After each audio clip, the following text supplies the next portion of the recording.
Hello everyone, मैं हूँ हिना और आप देख रहे हैं लीगल परसेप्शन। आज की इस वीडियो में हम नागरिकों को जो जो फंडामेंटल राइट्स दिए गए हैं उनके बारे में जानेंगे।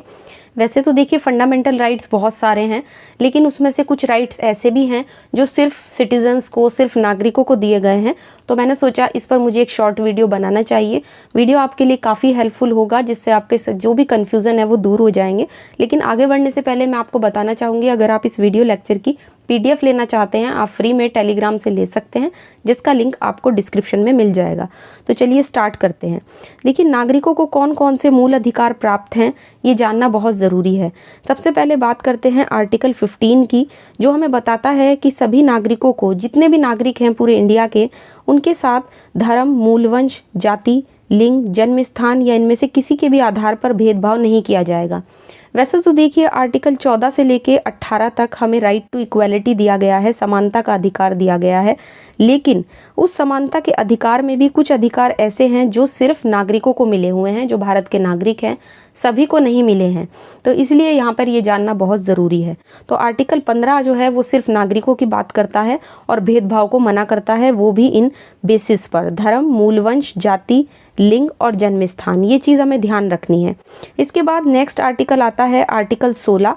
ये भी देखिए नागरिकों को ही दिया गया है। ये कहता है कि सार्वजनिक नौकरियों में किसी भी नागरिक के साथ धर्म, मूलवंश, जाति, लिंग, जन्म स्थान, उद्भव और निवास, इन 7 आधारों में से किसी भी आधार पर जो है वो अवसर की समानता देने में, यानी उनको समान रूप से नौकरियों में अवसर मिलना चाहिए, किसी के साथ भेदभाव नहीं होना चाहिए, इस चीज़ की बात करता है। और ये भी सिर्फ नागरिकों को ही मिला हुआ है। तो ये चीज़ हमें ध्यान रखनी है। इसके बाद अब हम बढ़ते हैं अगले आर्टिकल पे।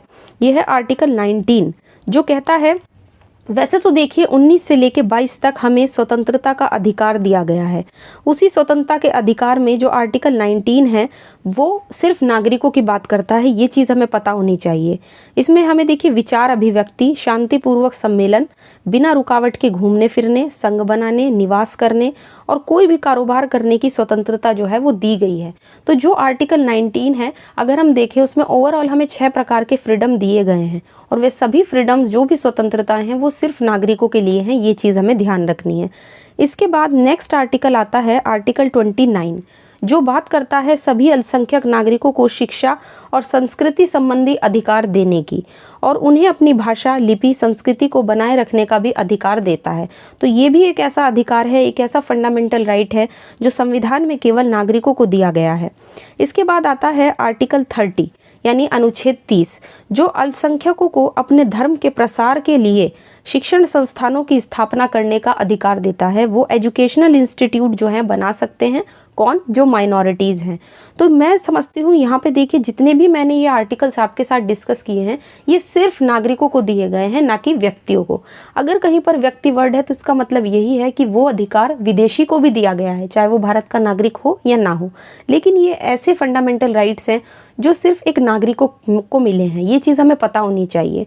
और इस छोटी सी वीडियो में मैंने आपको यही चीज़, यही इन्फॉर्मेशन देने के लिए बताने की कोशिश की है, ताकि आपके लिए थोड़ा हेल्पफुल हो जाए।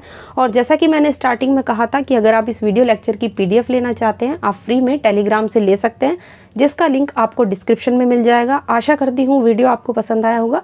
वीडियो अगर आपको पसंद आया है तो वीडियो को लाइक कीजिए, शेयर कीजिए और चैनल को सब्सक्राइब करना मत भूलिए।